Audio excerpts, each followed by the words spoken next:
We bring you a crisp and captivating 3-mover today. It is white to play and Mate-in-3. Can you figure the solution out?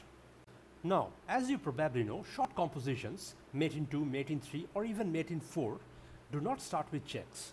However, it's not counterproductive to understand why certain checks or checking sequences fail to work.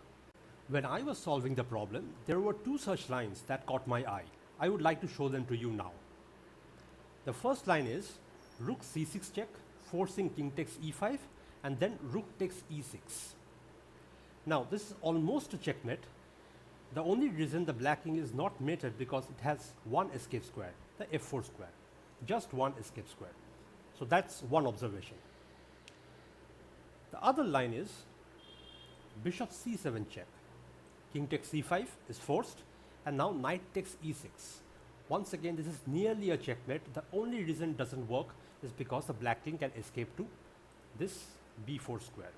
That's the only escape square that the black king has. So what do these lines suggest? They suggest that if somehow we could provoke black to block one of these two squares, f4 or b4, then these lines starting with rook c6 and bishop c7 would solve the problem. So this is how I knew how the solution would look like even before I found the key move. The solution I thought would look like the following.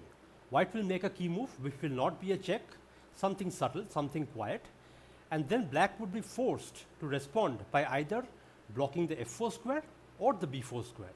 And then white will continue by playing either rook c6 check or bishop c7 check, leading to Mate-in-3. Shortly after this, I was able to find the key move. I hope you can too. So feel free to pause the video right here and think about it. I will give you one more hint. The key involves a square clearance idea. Well, I hope you gave it some thought. Now it's time to spill the beans. The key move is king to f8. This clears the f7 square for the e5 knight to jump in. So the threat is knight to f7 check, forcing king d7, followed by rook c7 checkmate. So let's say if black plays a silly move here like h6 to h5, then we simply go knight f7 check, king d7 is forced, and now comes rook c7 mate. So black will obviously want to stop the idea of knight f7 rook c7 checkmate. How can black do that?